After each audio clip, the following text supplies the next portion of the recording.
Aujourd'hui, j'ai l'honneur de m'entretenir avec M. Guy Deltel, ancien combattant français pendant la Deuxième Guerre mondiale et chevalier de la Légion d'honneur. M. Guy Deltel, merci infiniment de nous recevoir en entrevue, c'est très gentil de votre part. M. Deltel, vous êtes un vétéran de la Deuxième Guerre mondiale. Comment tout ça a commencé?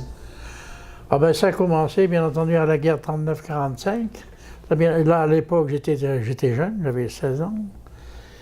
Et ça a été la guerre, comme on l'appelait, tranquille. Il n'y a rien eu pendant plus d'un an, jusqu'en 39 à peu près. 40 même, 40. Et là, quand les Allemands ont débarqué, enfin, pas ont débarqué, ont attaqué la France, ça a été une surprise pour tout le monde. Parce qu'on disait, on est le plus fort, on va gagner, ceci, c'est là. On a monté la tête, bien entendu, et on pensait qu'on allait arrêter les Allemands et puis les rejeter chez eux. Mais ça n'a pas été ça, hélas. Ça n'a pas été ça. Les Allemands sont déversés. Et puis on pensait, parce qu'ils avaient fait la ligne Maginot en disant ça va passer par là. Mais non, ils ne sont pas passés de l'autre côté. Alors ils ont contourné la ligne Maginot, presque, ils l'ont oublié, et ils sont passés par la Belgique, c'est ça, et descendent sur la France. Là, ça a été des batailles, alors là, effrénées.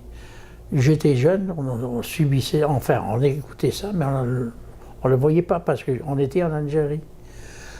Et ensuite, comme ils étaient alliés avec les Italiens, nous, pendant ce temps, on recevait des bombardements, mais de l'Italie. Les Italiens venaient nous bombarder, les Allemands restaient chez eux, etc. Et donc, la France a été envahie.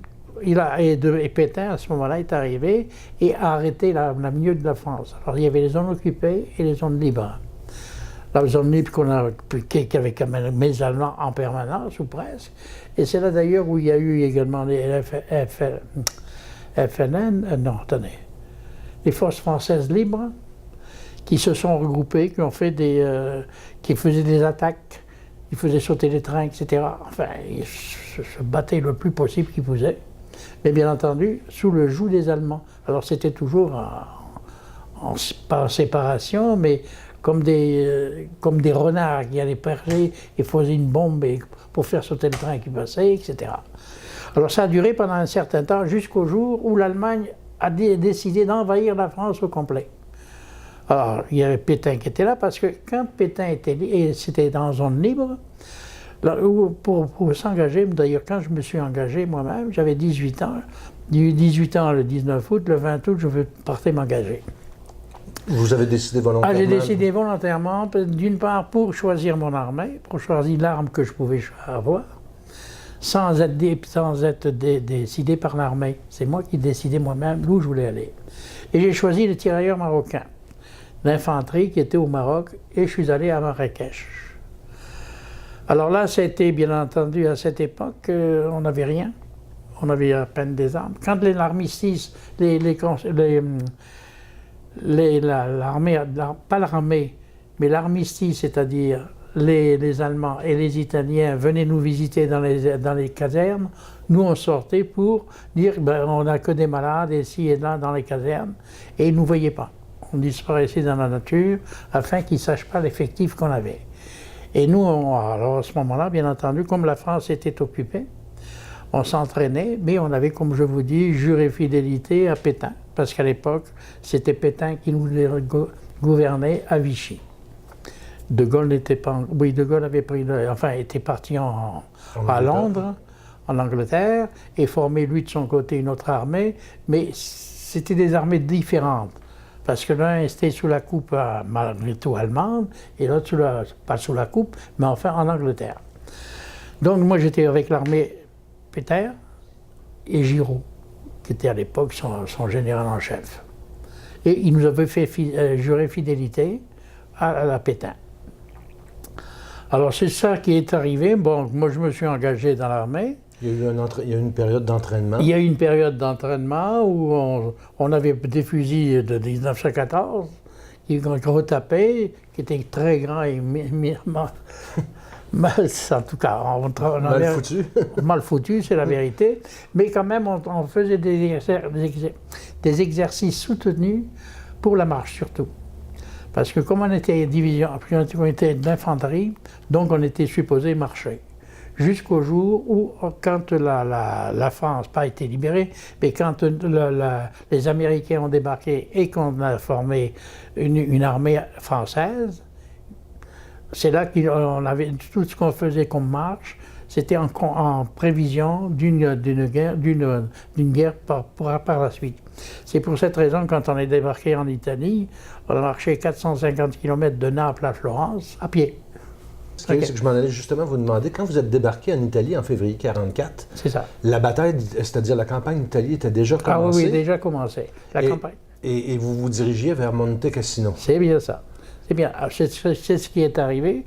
Alors, nous, en faisant ces exercices, parce que quand on avait à ce moment-là composé les régiments avec des divisions formées, nous, on était division de montagne.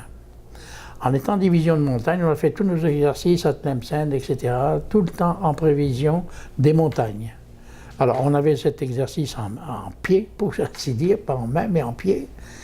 Et c'est là qu'on est parti. Donc, quand on a débarqué en Italie, on a été pris on est parti de Bizerte, on a été à Naples, et sur un bateau français. À l'époque, c'était un croiseur militaire français qui nous avait débarqué à Naples. Et de là, on est monté tout de suite à Monte Cassino. À Monte Cassino, quand on est arrivé, on avait comme objectif, nous, parce qu'à chaque régiment, chacun, on donnait un objectif, bien entendu. Quand vous l'aviez atteint, c'était un autre qui reprenait. Donc nous, quand on est arrivé à Monte Cassino, on avait comme objectif, on avait le Belvédère. C'est une autre montagne qui était juste en face de Cassino, de Monte Cassino plutôt, et dont on avait libéré le Belvédère, et il restait le Monte Cassino. Alors quand on est arrivé au pont Monte Cassino, on était un peu comme observateur. On était sur la colline et on peut envoyer le Monte Cassino qui était devant nous et les armées qui étaient en avant pour attaquer le Monte Cassino. On dit que le Monte Cassino était très difficile à prendre et qu'on vous a demandé de contourner. C'est ça. Alors, voyez-vous ce qui est arrivé là, quand on a assisté à ça. Vous aviez les Polonais qui étaient au milieu, vous aviez les Hindous qui étaient à droite, et vous aviez les Tunisiens, puis il y avait également aussi des Marocains dedans, pour la gauche. Quand ça a commencé le matin, petit jour, 4-5 heures du matin, ça a été l'artillerie qui les a bombardés. Ensuite, l'aviation est arrivée, ils ont bombardé à nouveau, et ensuite, c'était l'armée. Alors, quand l'armée a attaqué, des soldats allemands qui étaient descendus, parce que dans le Monte Cassino, les religieux qui avaient fait ça avaient creusé la roche et étaient à l'intérieur. Alors, quand ils ont reçu le bombardement par l'aviation et par l'artillerie, ils sont descendus dans ces roches. Et ils étaient encore plus fortifiés. Exactement. Alors, quand l'armée a attaqué pour prendre le Monte Cassino, les Allemands sont sortis et les ont mitraillés. C'était insoutenable à voir. Surtout, c'était le Polonais qui était en avant. Hein. Vous aviez les deux ailes qui étaient sur le côté, les Hindous et les Tunisiens. Eux, ils sont attaqués sur le flanc, mais c'est surtout les Polonais qui étaient au milieu. C'est eux qui ont... D'ailleurs, si un jour vous allez en Italie, allez au Monte Cassino, vous allez voir un champ immense à perte de vue. C'est la plupart des Polonais. Il y a un cimetière polonais, en effet. C'est la plupart des Polonais.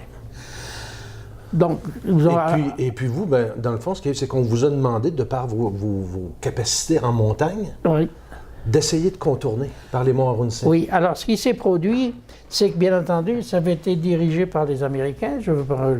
C'est une tactique qui avait été faite comme ça. Donc le maréchal Juin, qui lui était également en coordination avec les Américains, les Anglais, et enfin toute la troupe qu'on était là réunie, ils ont décidé, au lieu d'attaquer, de leur couper les vivres. Parce que la seule méthode, on n'avait pas. Chaque fois, ils descendaient, chaque fois qu'on les attaquait, donc on était perdants au départ. Alors, le seul moyen, c'était de leur couper les vivres. Pour leur couper les vivres, il y avait les routes, et ensuite, il y avait l'aviation. Parce que le seul moyen de les ravitailler, c'est de parachute. Alors, avec des tirs anti-aériens, plus l'aviation pour les bombarder, on les a empêchés de les approvisionner. En les approvisionnant, n'ayant plus rien, ils ont dû se rendre un point, c'est tout. C'était aussi simple que ça, de leur couper les vivres. J'imagine que c'est une bataille qui a été extrêmement longue, sur plusieurs semaines, je crois. Longue et terrible, monsieur, terrible, terrible. Moi, je vous dis, on les voyait morts. Ils étaient fauchés comme du blé. Dès qu'ils montaient, vous aviez la mitraillette qui bombardait. En tout cas, des cadavres, comme je vous dis, à perte de vue. Alors donc, ça a été cette formule-là. Donc nous, comme on était division de montagne, comme je vous ai dit, on partait sur les routes. Et puis quand il y avait un nid de résistance, eh bien, on nous appelait, on nous prenait le camion et on montait là. Et c'est ce qui s'est produit, on s'est trouvé devant les jeunesses hitlériennes et ils étaient coriaces. Ah oui? C'est inimaginable de penser que des gens, on les transforme en robots. Qui étaient un peu fanatisés. Hein, fanatisés, mais au coton, ça n'a pas d'allure. Écoutez, ils voulaient pas se rendre. Alors qu'est-ce qu'on a fait? On a fait venir des chars. Et les chars se sont mis en face d'eux et nous ont bombardés. Donc il n'y a eu plus rien. On leur a tout fait sortir parce qu'ils étaient dans des blocs des cailloux les uns sur les autres. Et puis ils avaient formé une espèce de comment dirais-je? Voulez-vous prendre un peu d'eau? C'était pas... on ne peut pas dire que c'était un bunker, on ne peut pas dire que c'était... Mais c'était... Ils se protégeaient d'ici, là. Voilà. Un mot, c'est tout. Et ils se sont rendus, non parce que pour rien, non parce qu'ils n'avaient pas d'armes, ils n'avaient plus d'armes, ils n'avaient plus de vivres. Ça fait déjà 8 jours qu'ils ne buvaient pas, ou presque, et il faisait une chaleur épouvantable. C'était au mois de mai 1944. Il faisait très chaud, parce que dans les montagnes, ici, quand la neige est partie, c'est la chaleur qui tombe dessus. Donc ils se sont rendus, et ils étaient une douzaine après. Et quand ils sont rendus, ben, ils n'avaient plus boire. La première des choses qu'on leur donnait, c'est de donner à boire, pour les faire parler, bien entendu. Parce qu'on avait un officier, un lieutenant principalement, qui était un Alsacien. Parce que tous les Alsaciens avaient changé leur nom. Hein. Comme ils avaient la consonance allemande, parce qu'ils étaient considérés comme déserteurs. Alors eux, on ne faisait pas de cas avec eux. Dès que les Allemands les faisaient prisonniers, ils les fusillaient. C'était aussi simple que ça. Alors, on avait tous changé leur nom, et ils avaient des noms français, bien entendu, de consonance française, parce que c'était des Français pareils, mais ils avaient une consonance allemande. Alors, on les avait donc, comme je vous dis, on leur avait donné à boire pour les faire parler, d'une part, mais à parler, c'était sur la Convention de Genève. La première des choses qui dit, d'après la Convention de Genève, on ne doit pas parler, alors ils donnaient leur régiment, et puis c'était tout. Après, ils n'ouvraient plus la bouche. Donc à ce moment-là, on les a fait prisonniers, et puis bien entendu, on les a envoyés en arrière pour les questionner d'une autre façon. Et là, après, nous, on a continué.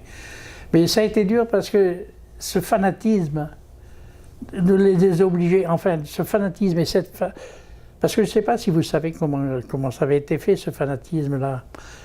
Hitler avait pris des hommes et des femmes et il les choisissait avec une certaine taille, d'une corpulence et d'un thème, et il les a couplés comme des animaux.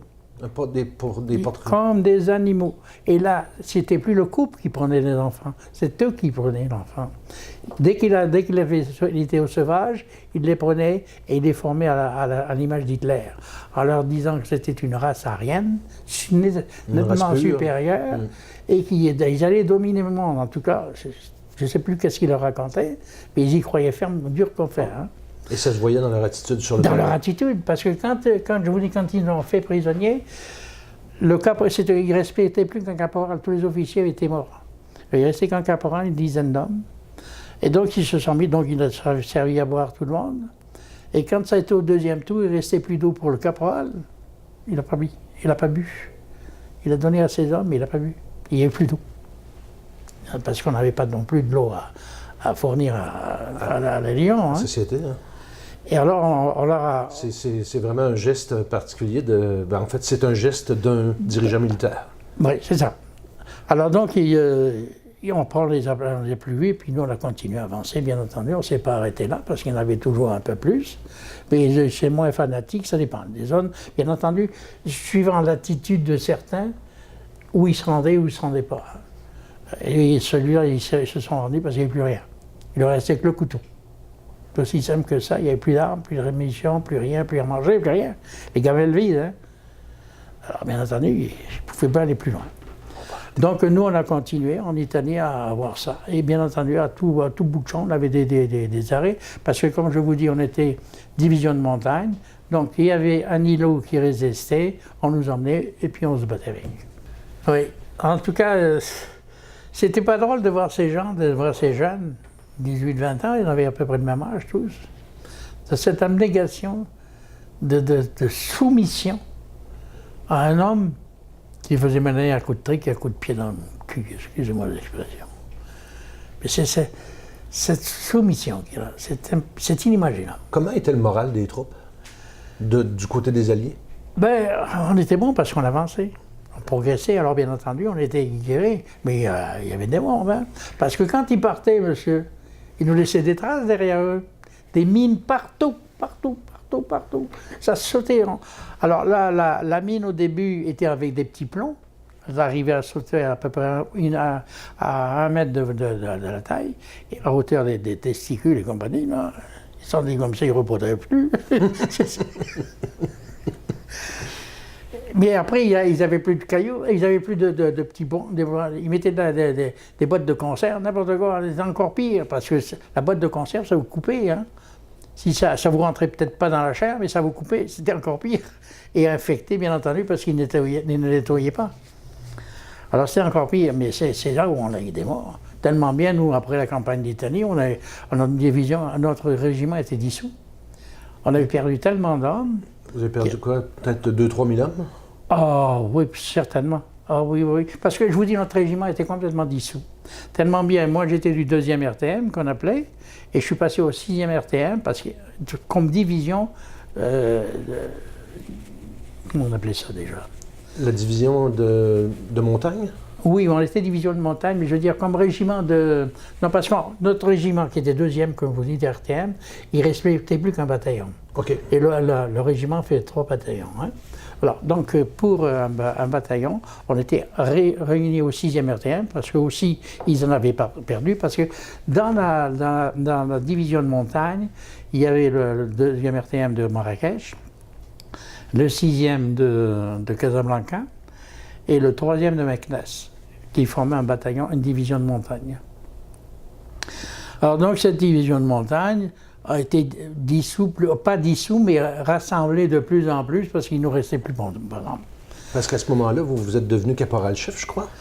Non, j'ai été caporal-chef en France. En France? Quand on a débarqué. Parce que ma position en Italie, c'était radio. J'étais comme radio, et je faisais donc les reportages avec le lieutenant en question que je vous parlais, là, qui était alsacien. Et j'allais avec lui, avec la Jeep, et moi, il me donnait les informations que je transmettais par radio, et ainsi de suite. Et à un moment donné, on était en place, et à un certain moment, on a manqué de radio, parce qu'en dehors de la Jeep, on avait des batteries avec la radio qu'on communiquait également. Moi, j'étais pas de bataillon avec le régiment, etc. Et à un moment donné, on a manqué de radio. Les batteries étaient tombées à terre. Et il n'y avait plus rien à ce moment-là. Alors, j'ai dit, le seul moyen d'aller, c'est d'aller à pied. D'aller à pied, c'est assez dangereux. On m'a donné le texte, je l'ai étudié, je l'ai repensé dans le livre, et j'ai suivi avec le fil. Alors, parce qu'on avait une fil téléphonique qui nous reliait, mais il était continuellement coupé. Alors j'ai passé toute la nuit à le réparer, chaque fois, parce qu'il était coupé, soit en avant, soit en arrière, puis jusqu'à temps que j'arrive au régiment. En fin de compte, je suis arrivé au régiment et j'ai pu donner mon message verbal. Une opération particulièrement périlleuse? Alors, comme je vous dis, quand c'était pas en avant, c'était en arrière. C'était une zone de no man's land, pour ainsi dire. Et dans cette partie-là, il y avait le fil qui suivait. Mais le fil était continuellement coupé parce qu'il y avait tout le temps des bombes qui tombaient dessus. Dites-moi, vous êtes entré dans Rome? Oui. Rome était ville ouverte. Hein. Ils avaient fait des arrangements pour ne pas détruire la ville de Rome. Je ne sais pas quelle influence il y a eu là-dedans. Et donc, on est rentré comme ville ouverte. Alors, on est arrivé, tout le monde autour, on se battait, mais pas dans la ville. Alors, ça fait qu'on est rentré dans la ville ouverte. Et on a été reçus par le pape Pie XII. Et également, toutes les troupes étaient là rassemblées. Il y avait aussi bien il y avait même des Canadiens qui étaient là, des Canadiens français qui étaient là. Il y avait, bien entendu, avec la troupe britannique, il y avait des Hindous, il y avait des Polonais, il y avait des Français, bien entendu. Et on était enfin 5, 6 ou 7 nations. Toutes les nations avaient formé des régiments pour combattre contre l'Allemagne, parce que toute l'Europe avait été envahie. Hein. Toute l'Europe était envahie, donc tous ces gens-là qui étaient en Europe, qui étaient à droite et à gauche, se sont rassemblés pour former des régiments, etc. C'est un aspect de l'histoire qui est peu connu parce qu'au même moment, il y avait le débarquement en Normandie. Hein. Oui. Ça a comme été un peu occulté. C'est ça. C'est parce que nous, quand on a fini la campagne d'Italie, proprement dit, ils ont débarqué en Normandie. Alors, nous, on est restés là, puis ensuite, on a débarqué, nous, à notre tour, en France, dans le sud, dans le sud de la France, à Marseille, etc. Et nous, alors, donc, on s'est arrêté, nous, en septembre, c'est ça, en septembre 1944. Parce que quand on est arrivé, on a relevé les hindous, quand on est débarqué en février 1944, et quand on est parti de Florence, ou après, on était à 7 km de Florence, hein, on était remplacé par des hindous.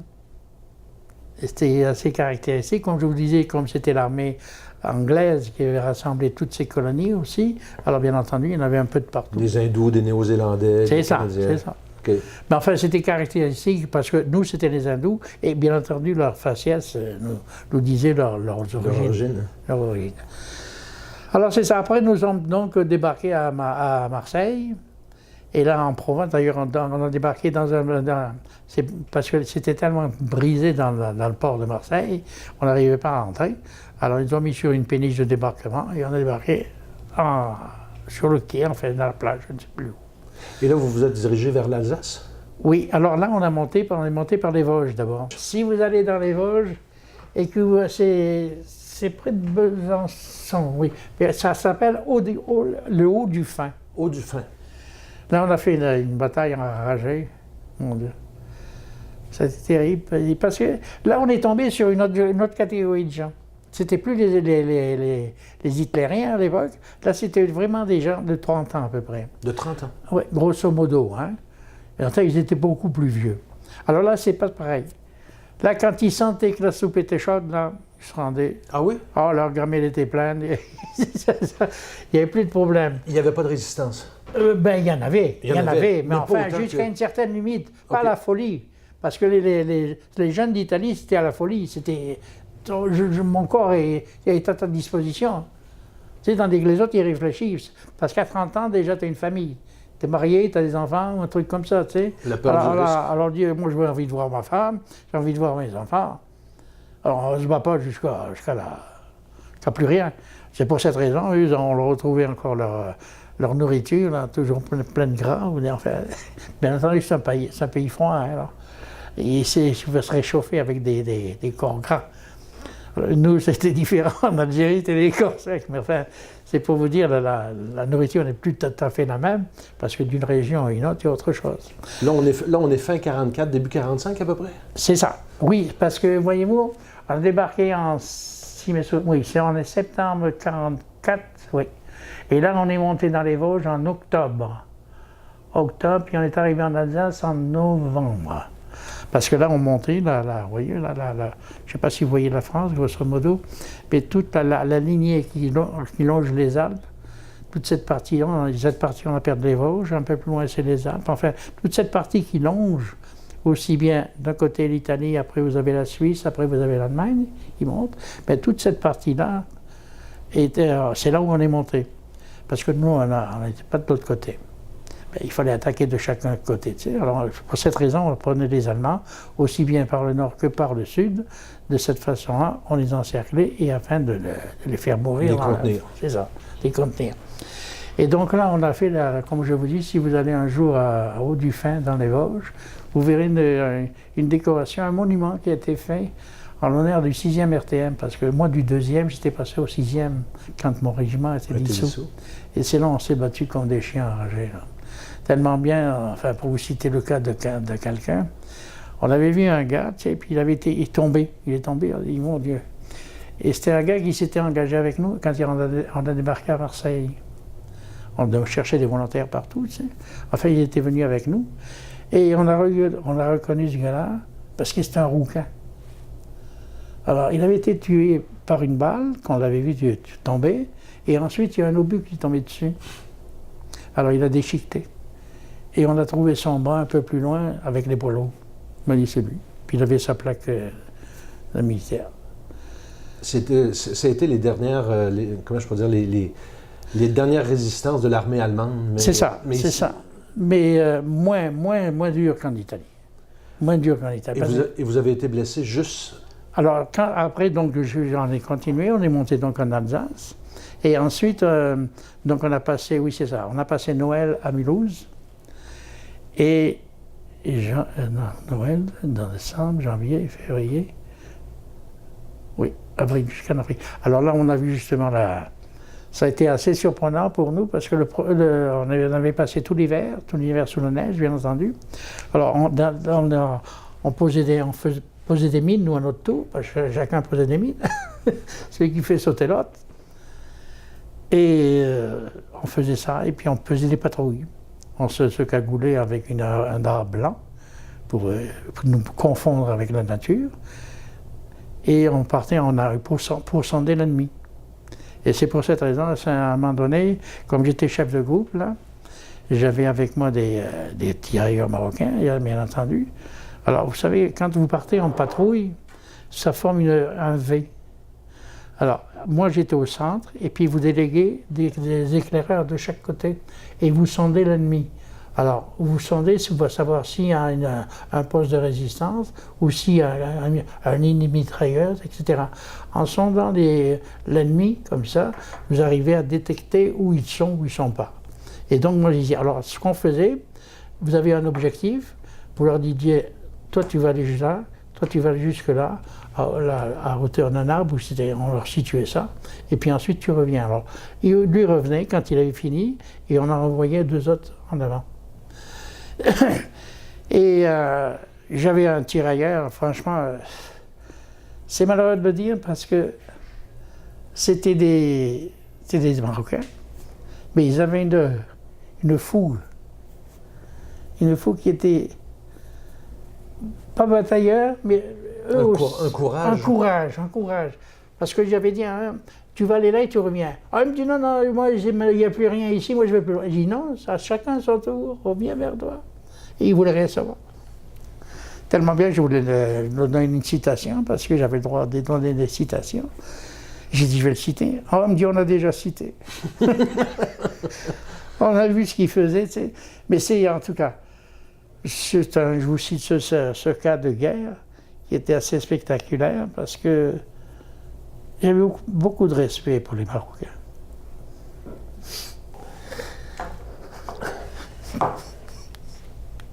J'imagine que... Ça fait 72 ans, c'est con. Puis les souvenirs sont encore aussi là. Hein. Aviez-vous déjà raconté ces histoires? Pas avec tant de détails. Vous décriviez la scène avec tellement de précision que vous l'avez quelque part revécu? Je la revis. Je m'en allais justement vous demander. On revient comment d'un conflit comme celui-là? Ah, voyez-vous, ça ne s'efface pas. 72 ans déjà. Et je le revis. Avec fierté? Ben oui, je me suis battu. On s'est battu. Vous êtes décoré de la Légion d'honneur, la plus haute distinction française. C'est ça. Pour vos faits d'armes? Ici, parce que j'étais décoré ici. C'est pour mes faits d'armes, mais surtout également pour ma contribution vis-à-vis de l'Association des combattants français. C'est ça. C'est-à-dire j'ai participé. J'ai essayé de recréer le mouvement, enfin pas personnellement, mais j'ai contribué, disons. En fait, j'ai contribué. Depuis 1978, je crois? Ah oui. Oui. Oui, dès qu'on est arrivé ici, je me suis presque inscrit aux anciens combattants, il me semble, oui. Ben, je ne sais pas si oui, c'était formé, en effet. Et enfin, j'ai toujours contribué, participé. J'ai même déposé des gymnases de frères. En tout cas, j'ai toujours participé et j'ai même été président. C'est important le devoir de mémoire. Ouais, ouais. Est-ce qu'on accorde assez d'importance à ça ici au Québec? Ben non, c'est ça. Mais c'est ça qui est pire, parce que, bien entendu, ce qui arrive, que je disais tout à l'heure, là, il n'y a pas d'uniforme. On ne les voit pas, vos soldats. On ne les voit pas. Ça fait que on ne peut pas les respecter, on ne les voit pas, on ne sait pas qui c'est. Vous êtes tous en civil. Je ne sais pas pour quelle raison on dirait que le soldat ne veut pas se montrer. Et pourtant, il fait des faits d'armes qui devraient être récompensés, remerciés. Parce que vous savez, tous ces gens qui vont se battre à droite et à gauche, c'est pour éviter que justement, on ne reçoive pas des coups de pied dans le cul, excusez l'expression. Parce que c'est ce qui arrive, parce que Hitler, c'est ça qu'il voulait faire. Nous donner des coups de pied dans le cul pour qu'on avance, parce qu'ils étaient la race supérieure. Vous étant disons, du côté du vieux continent, c'était plus évident peut-être qu'il fallait se battre pour... Ben, il s'est toujours battu, je ne sais pas pour quelle raison. On dirait que les hommes vivent pour se battre. En France, ben, vous savez comment ils étaient organisés. Vous aviez le maître, le prince, le ci, le là, mettez-lui tous les titres que vous voulez, et l'autre, le crève-fer, hein, on lui mangeait tout ce qu'il gagnait ou presque, on le laissait juste vivre, pas trop, parce que s'il mangeait trop, ben, il devait être trop gras, il graissait le tuer à l'autre, alors pour l'empêcher, on le laissait juste le strict minimum. Alors, bien entendu, on les incitait tout le temps à se battre, pour prendre soi-disant ici, pour prendre ça, mais c'était juste pour l'orgueil du prince, ou du ci, ou du là, appelez-le comme vous voulez, qui voulait dominer tout le monde. Je ne sais pas pour quelle raison les gens veulent se dominer son voisin. On dit que partout où il y a de l'homme, il y a de l'hommerie. Mais c'est ridicule. C'est ridicule parce qu'on s'entretue pour rien. Et puis bien souvent, le vaincu, c'est celui qui tire le pied d'argent. Regardez l'Allemagne, regardez le Japon. Ils ont perdu, pensez-vous. Ils sont tous les plus riches presque. Alors, à quoi ça sert? Dites-moi, à quoi ça sert, cette idiotie? Et le tout, c'est le pire, c'est qu'il y a des gens qui embarquent là-dedans. Qui embarquent et qui suivent. Regardez ce qui se passe en ce moment. On lave les esprits aux Arabes en leur disant qu'ils vont avoir 18 vierges quand ils vont tuer un non-musulman. C'est complètement stupide. Eh bien, il y a tout un tas de gens qui y vont, puis qui mettent leur corps et leur vie est tout le temps en danger. Et de toutes les façons, ils ne le voient pas, c'est le résultat qu'ils ont eu. C'est ridicule, à mon avis. Mais en même temps, le service militaire étant ce qu'il est, ça requiert beaucoup d'abnégation. Ben oui. Et ça requiert beaucoup de... Ben oui, parce que c'est bien beau, bien entendu, vous êtes militaire, mais vous obéissez comme un robot. Non? Pas le droit de réfléchir. Complètement idiot, ça aussi. En tout cas. Mais je me demande, et ça j'insiste un petit peu, pourquoi les militaires ne se gardent pas l'uniforme? Qu'on les voit, qu'on sache qu'ils sont là, qu'on sache qu'ils existent et qu'ils font un travail extraordinaire. Extraordinaire. Et on ne les reconnaît pas. Et même quand ça tombe dans le ridicule parfois, on les honore quand ils font un bain, puis après on les oublie. Complètement oubliés. On ne sait pas qui c'est. Alors oui, le 11 novembre, on se rappelle qu'ils sont là, qu'ils existent. C'est tout. M. Deltel, merci infiniment pour ce témoignage. Merci. Merci beaucoup.